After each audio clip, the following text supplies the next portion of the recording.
Buenas noches, amigas y amigos que una vez más sintonizan plataforma este jueves previo a Nochebuena.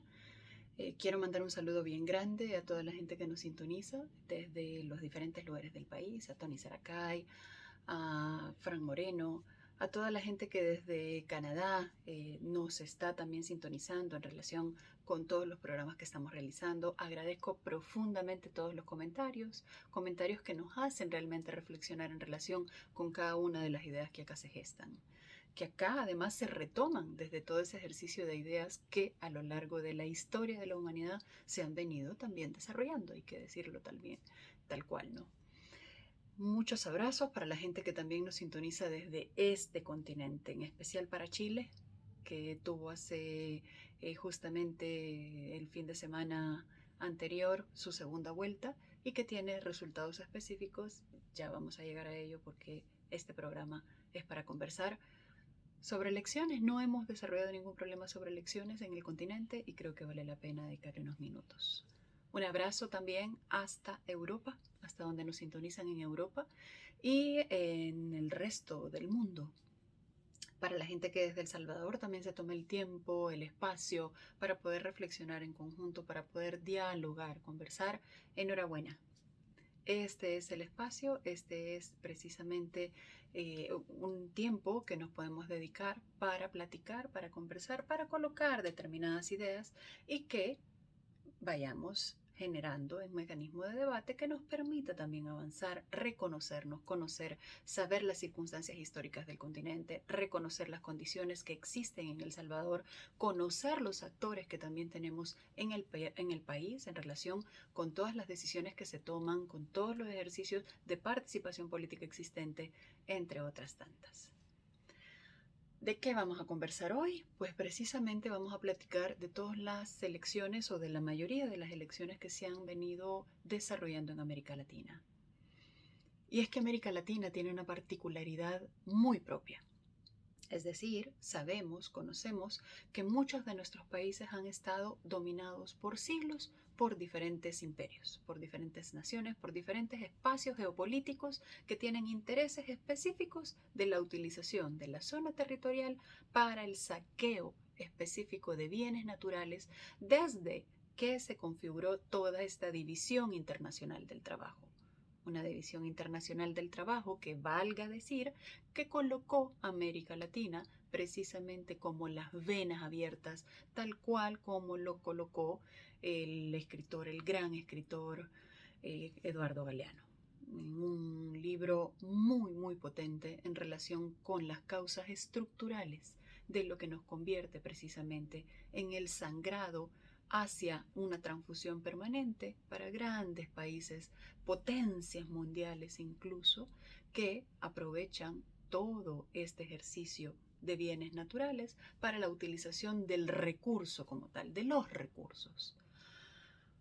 Como bien dice la canción Latinoamérica, un chile cobre mineral, ¿verdad? Que de manera permanente se han extraído por siglos, un ejercicio de minería, un ejercicio que definitivamente colocaba no solo a comunidades indígenas de la localidad, sino que también al mismo pueblo chileno, la industria que tenía que ver con todo el hierro, con la construcción, con todo este tipo de elementos muy propios de los bienes naturales de América Latina y que definitivamente fue colocando en precarización a la mayoría de la población frente a estos pequeños círculos que toda la vida se protegen entre sí para seguir sacando, para seguir sangrándonos como países latinoamericanos. Grandes desafíos hemos visto a raíz de esta gran división internacional del trabajo. Bolivia, Bolivia, en donde también se ha dado un proceso profundamente identitario dentro de la construcción de su propia dignidad, del reconocimiento, por ejemplo, de la plurinacionalidad del mismo país, más allá de las supremacías específicas de quienes ostentan el poder en particular. Romper grilletes no es sencillo. Volver a lo que realmente somos, como el origen, como la raíz, o generar este mecanismo de continuidad sociocultural que nos permita reconocer también cuál es nuestro origen, es fundamental. Es fundamental para cualquier ejercicio que se diga que se pregone desde una lógica que pueda llegar no solo a la redistribución de la riqueza, sino que a la configuración de proyectos políticos de Estado que modifiquen esta lógica perpetua de concentrar la riqueza en pocas manos, dejando a la inmensa mayoría de América Latina como esa mano de obra barata que se nos vio desde el periodo de la conquista de España. Ojo con esto. En este sentido, ir haciendo un recorrido histórico sobre América Latina es fundamental y volver a traer a la palestra el ejercicio de defensa de aquellos espacios en los que no solo territorialmente, sino que políticamente América Latina ha ido avanzando en relación con esa construcción que todavía no se ha logrado en su totalidad continental, pero que sí deja lecciones grandes y potentes. Bien sabemos que el ejercicio precisamente cruel, cruento, avasallador totalmente del continente, de la conquista, eh, nos dejó prácticamente en un escenario muy doloroso de generaciones tras generaciones, como lo hemos venido conversando. Hablar de este ejercicio implica también reconocer las diferencias entre algunas de las regiones, matices más, matices menos, pero que también nos generan un mecanismo que hay que ponerle atención a las localidades en particular. Centroamérica, Suramérica, con todos sus tenores, al fin y al cabo, nos juntan y nos unen en este espíritu continental que es el que ha tratado de apagarse una y otra vez. Y es sobre el cual muchos países en su geopolítica han buscado de manera permanente incidir, ingerir, para que no podamos tener este contexto latinoamericano potente y suficiente para erguirnos desde lo que somos, culturalmente, pero también desde lo que en economía pueden significar países tan potentes en unidad latinoamericana como este continente. Ojo con eso.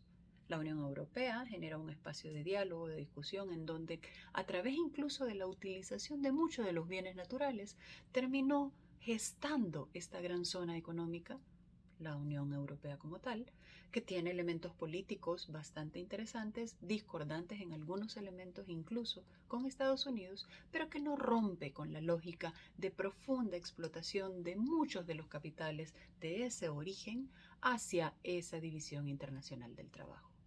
Entonces América Latina es esta mezcla explosiva, esa mezcla explosiva en donde no se han superado incluso muchos de los estadios, muchos de estos estadios económicos y políticos, y que nos colocan siempre en esta palestra en donde la distribución de la riqueza no sucede, ni siquiera en su mínima expresión, para poder generar mecanismos mínimos de protección social para todas aquellas personas que aún no tienen una vida digna, que se han pasado de generación en generación participando en los mismos circuitos de acumulación de riqueza de las mismas personas.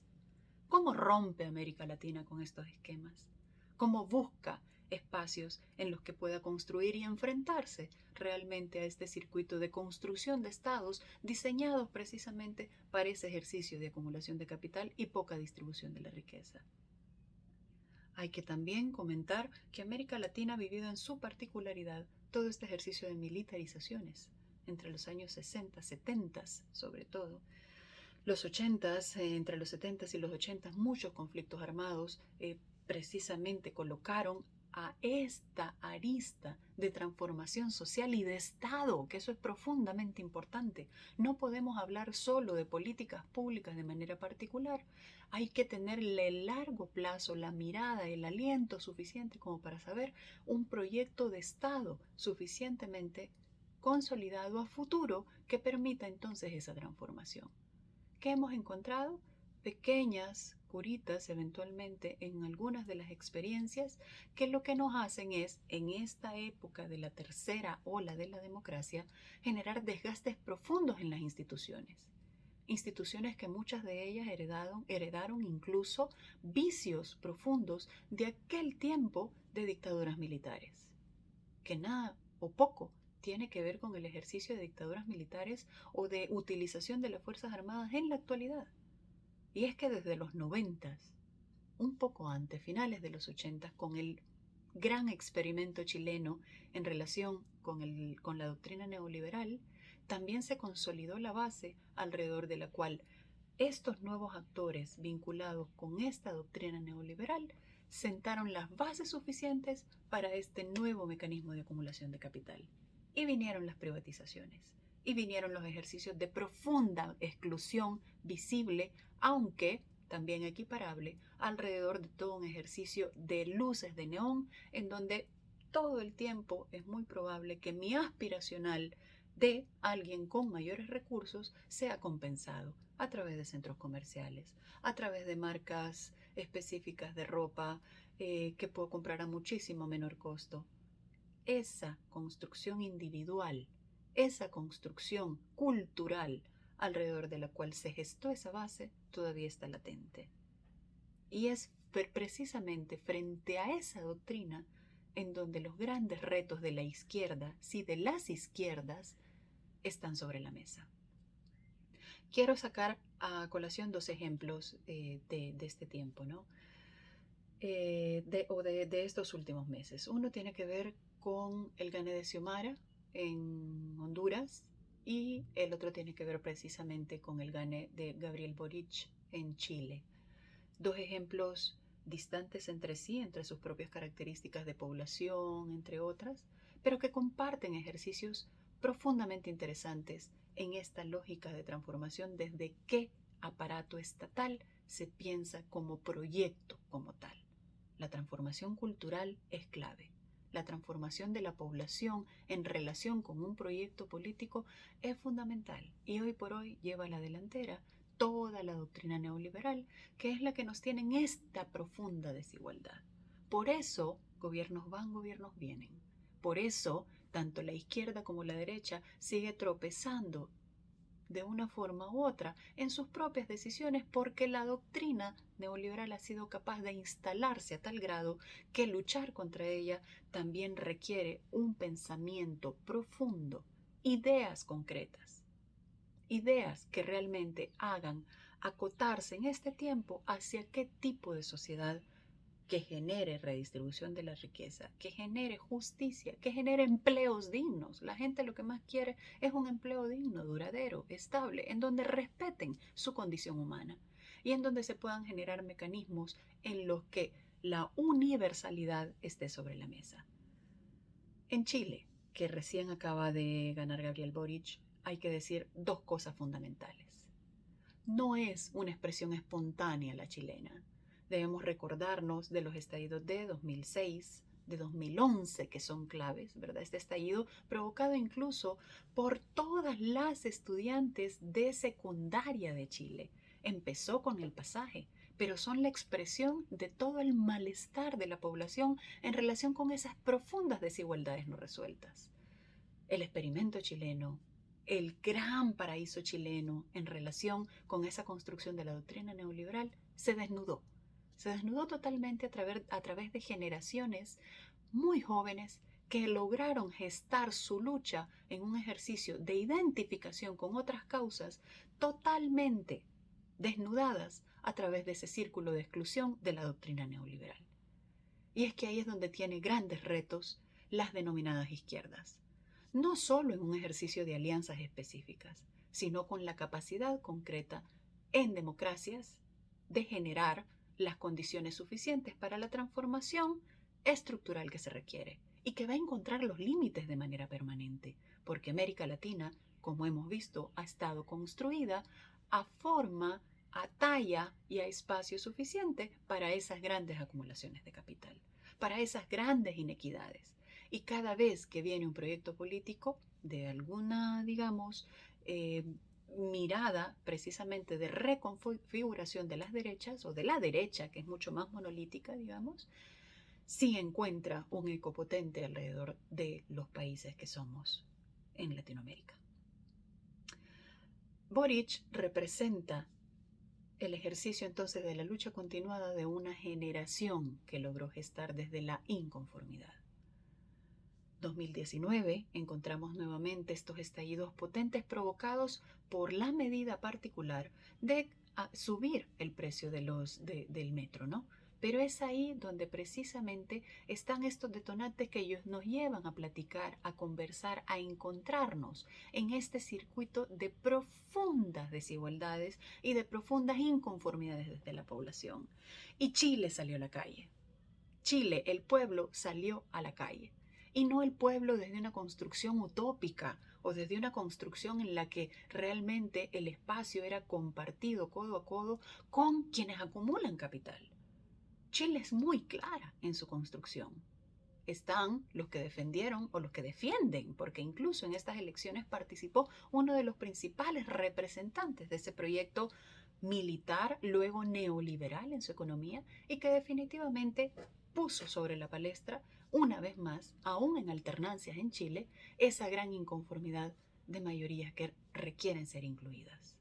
Grandes desafíos tiene Chile.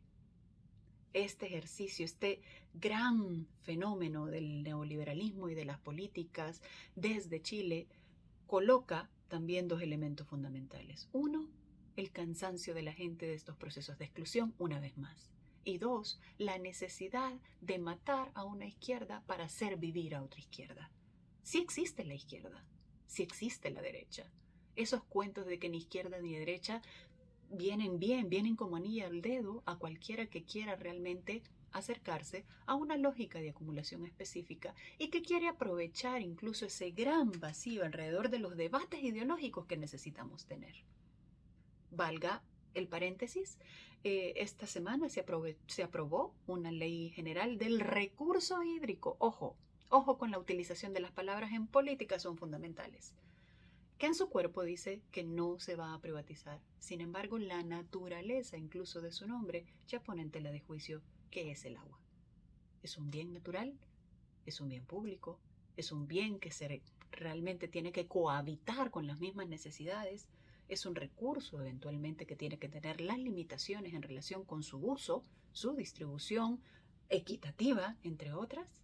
América Latina sigue siendo privilegiado también en estos bienes naturales y ojo con esto, porque no solo se trata de mayor participación del Estado, es un Estado que tenga un proyecto específico y un proyecto de transformación lo suficiente para generar esa redistribución que implica precisamente la economía.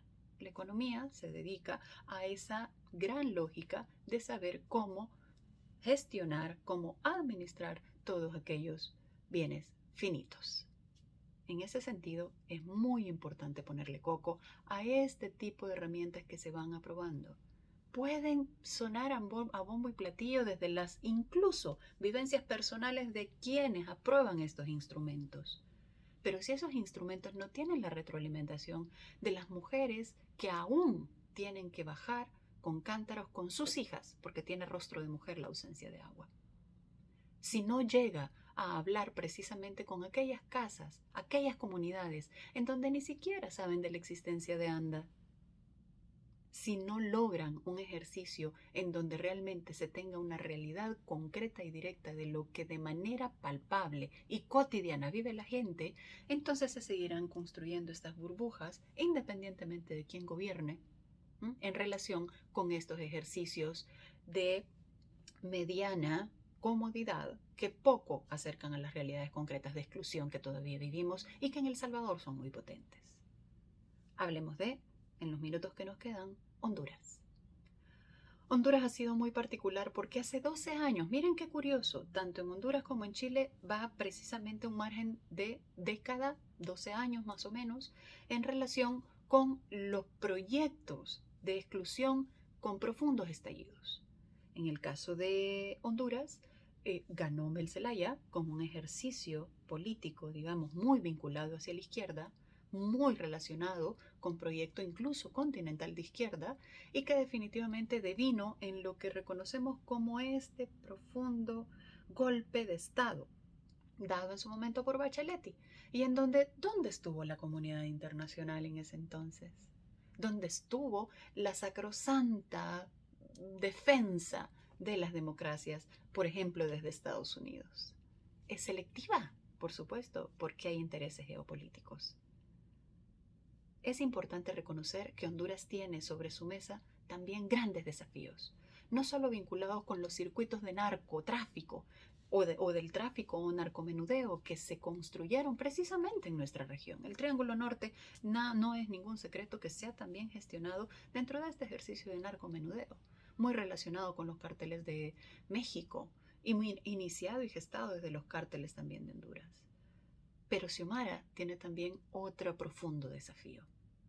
El desafío de generar un mecanismo de gobernabilidad democrática con un, digamos, Congreso que no necesariamente está totalmente a favor de ella. Y aunque la estuviera, los desafíos de la izquierda son precisamente gestarse ese Estado e ir ganando poco a poco ese terreno que ganó a pasos agigantados la doctrina neoliberal. Hablemos de pensiones, del ejercicio de las pensiones. Hablemos de pensiones universales, además. Hablemos de alimentación. Hablemos también de vivienda digna. Hablemos de dignificación más allá de la lógica tradicional de la construcción del salario mínimo. Hablemos de salario social. Hablemos de políticas de protección social que transformen esa fotografía de profunda exclusión, de profunda desigualdad, que es la que ha caracterizado nuestro continente y que ha venido oscilando entre las izquierdas y las derechas en una época en la que definitivamente necesita encontrarse a sí misma desde qué es la izquierda, qué gesta la izquierda, cómo va a construirse desde una propuesta política que realmente pueda romper estos circuitos de siglos en los cuales hemos sido colocadas y colocados. El corazón contento porque en efecto vive la izquierda. Hay que replantear mecanismos profundos en relación con el proyecto político de Estado que se quiere gestar. Por supuesto, y hay que decirlo tal cual. Hay que hacer también una recopilación de las lecciones aprendidas de todos los ejercicios, de las izquierdas en general. Nada hay más difícil que poner de acuerdo a todas las izquierdas. Entonces hay que seleccionar las batallas. No se marcha con cualquiera. Las marchas son un espíritu identitario, de corazón potente, de realmente manifestación expresa de la construcción de proyectos políticos. Me quedo por acá.